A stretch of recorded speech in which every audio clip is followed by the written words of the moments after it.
I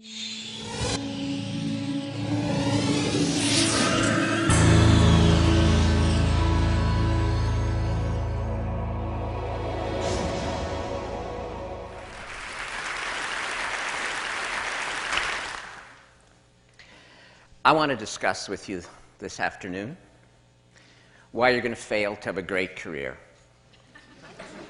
I'm an economist. I do dismal. End of the day, it's ready for dismal remarks. I only want to talk to those of you who want a great career. I know some of you have already decided you want a good career. You're going to fail too, because goodness, you're all cheery about failing. Canadian group, undoubtedly. Those trying to have good careers are going to fail because really good jobs are now disappearing. There are great jobs and great careers, and then there are the high workload, high stress, blood-sucking, soul-destroying kinds of jobs, and practically nothing in between. So the people looking for good jobs are going to fail. I want to talk about those looking for great jobs, great careers, and why you're going to fail. First reason is that no matter how many times people tell you, if you want a great career, you have to pursue your passion, you have to pursue your dreams, you have to pursue the greatest fascination in your life. You hear it again and again, and then you decide not to do it. It doesn't matter how many times you download Stephen Jay's Stanford commencement address, you still look at it and decide not to do it. I'm not quite sure why you decide not to do it. You're too lazy to do it, it's too hard, you're afraid if you look for your passion and don't find it, you'll feel like you're an idiot. So then you make excuses about why you're not going to look for your passion. And they are excuses, ladies and gentlemen. We're going to go through a whole long list. Your creativity and thinking of excuses not to do what you really need to do if you want to have a great career. So for example, one of your great excuses is, well, great careers are really and truly, for most people, just a matter of luck. So I'm going to stand around, I'm going to try to be lucky, and if I'm lucky, I'll have a great career. If not, I'll have a good career. But a good career is an impossibility, so that's not going to work. Then your other excuse is, yes, there are special people who pursue their passions, but they are geniuses. They are Stephen Jay. I'm not a genius. When I was 5, I thought I was a genius, but my professors have beaten that idea out of my head long since. And now I know I am completely competent. Now you see, if this was 1950, being completely competent, that would have given you a great career. But guess what? This is almost 2012, and saying to the world, I am totally, completely competent, is damning yourself with the faintest of praise. And then, of course, another excuse. Well, I would do this, but, well, after all, I'm not weird. Everybody knows that people who pursue their passions are somewhat obsessive, a little strange. Okay, you know, a fine line between madness and genius. I'm not weird. I've read Stephen Jay's biography. Oh, my goodness. I'm not that person. I am nice. I am normal. I'm a nice, normal person, and nice, normal people don't have passion. But I still want a great career. I'm not prepared to pursue my passion, so I know what I'm going to do, because I have a solution, I have a strategy. It's the one Mommy and Daddy told me about. Mommy and Daddy told me that if I worked hard, I'd have a good career. So, if you work hard and have a good career, if you work really, really, really hard, you'll have a great career. Doesn't that, like, mathematically make sense? Not. But you've managed to talk yourself into that. You know what? Here's a little secret. You want to work really, really, really hard? You know what? You'll succeed. The world will give you the opportunity to work really, really, really, really hard. But are you so sure that that's going to give you a great career when all the evidence is to the contrary. So let's deal with those of you who are trying to find your passion. You actually understand that you really had better do it. Never mind the excuses. You're trying to find your passion, and you're so happy. You found something you're interested in. I have an interest. I have an interest. You tell me. You say, I have an interest. I say, that's wonderful.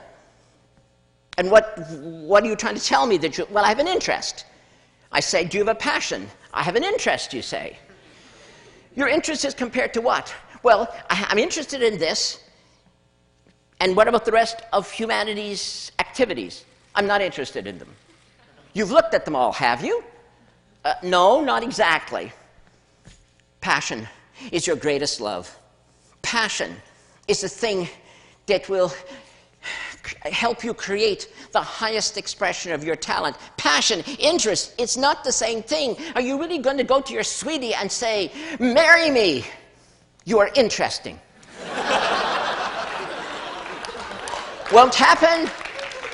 Won't happen, and you will die alone. What you want is passion. It is beyond interest. You need 20 interests. And then one of them might be grab you. One of them might engage you more than anything else. And then you may have found your greatest love in comparison to all the other things that interest you. And that's what passion is. Now, that friend proposed to his sweetie. He was an economically rational person. He said to his sweetie, let us marry. Let us merge our interests.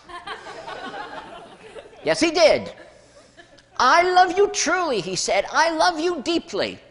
I love you more than any other woman I've ever encountered. I love you more than Mary, Jane, Susie, Penelope, Ingrid, Gertrude, Gretel. I was on a German exchange program then. I love you more than All right. She left the room halfway through his enumeration of his love for her. After he got over his surprise at being, turned down, he concluded he'd had a narrow escape from marrying an irrational person. Although he did make a note to himself that the next time he proposed, it was perhaps not necessary to enumerate all of the women he had auditioned for the part.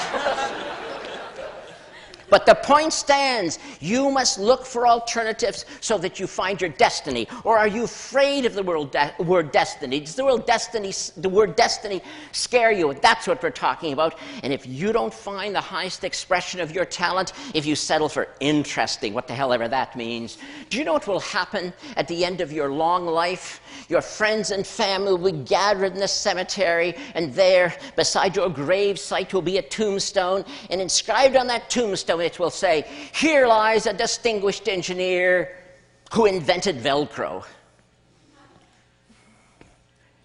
But what that tombstone should have said in an alternative lifetime, what it should have said if it was your highest expression of talent, was, here lies the last Nobel laureate in physics, who formulated the grand unified field theory and demonstrated the practicality of warp drive. Velcro indeed. One was a great career. One was a missed opportunity. But then there are some of you, in spite of all these excuses, you will find your passion. And you'll still fail. You're going to fail because you're not going to do it. Because you have invented a new excuse. Any excuse to fail to take action. And this excuse I've heard so many times. Yes, I would pursue a great career. But a value. Human relationships, more than accomplishment. I want to be a great friend. I want to be a great spouse. I want to be a great parent, and I will not sacrifice them on the altar of great accomplishment. What do you want me to say? Now, do you really want me to say now, tell you, really, I swear I don't kick children? Look at the worldview you've given yourself. You're a hero no matter what. And I, by suggesting ever so delicately that you might want a great career, must hate children. I don't hate children. I don't kick them. Yes, there was a little kid wandering through this building when I came here. And no, I didn't kick him. Of course, I had to tell him the building was for adults only and to get out. He mumbled something about his mother, and I told him she'd probably find him outside anyway. Last time I saw him, he was on the stairs crying. What a wimp. Well, but what do you mean? That's what you expect me to say. Do you really think it's appropriate that you should actually take children and use them as a shield? You know what will happen someday, you ideal parent, you. The kid will come to you someday and say, I know what I want to be. I know what I'm going to do with my life. You were so happy. It's the conversation a parent wants to hear because your kid's good at math and you know you're going to like what comes next. Says your kid, I have decided I want to be a magician. I want to perform magic tricks on the stage. And what do you say? You say, that's risky, kid. Might fail, kid. Don't make a lot of money at that, kid. You know, I don't know, kid. You should think about that again, kid. You're so good at math, why don't you? And the kid interrupts you and says, but it is my dream. It is my dream to do this. And what are you going to say? You know what you're going to say? Look, kid, I had a dream once too, but. So how are you going to finish the sentence with your but? But. I had a dream too once, kid, but I was afraid to pursue it. Or are you going to tell him this? I had a dream once, kid, but then you were born.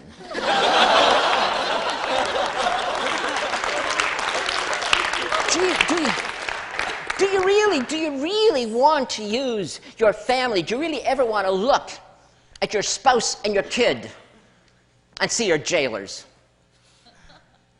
There was something you could have said to your kid when he or she said, I have a dream. You could have said, looked the kid in the face and said, go for it, kid, just like I did. But you won't be able to say that because you didn't. So you can't.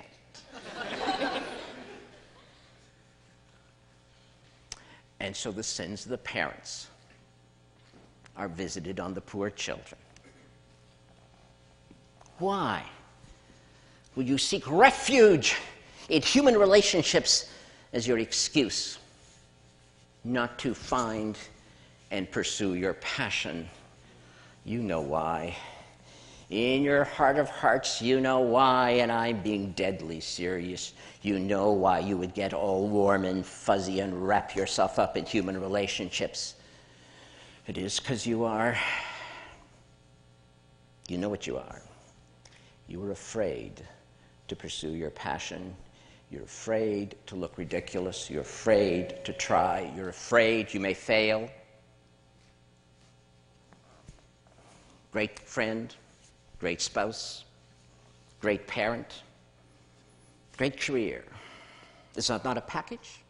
Is that not who you are? How can you be one without the other? But you are afraid. And that's why you are not going to have a great career. Unless that most evocative of all English words, unless. But the unless word is also attached to that other most terrifying phrase. If only I had, if only I had, if you ever have that thought ricocheting in your brain, it will hurt a lot. So those are the many reasons why you're going to fail to have a great career. Unless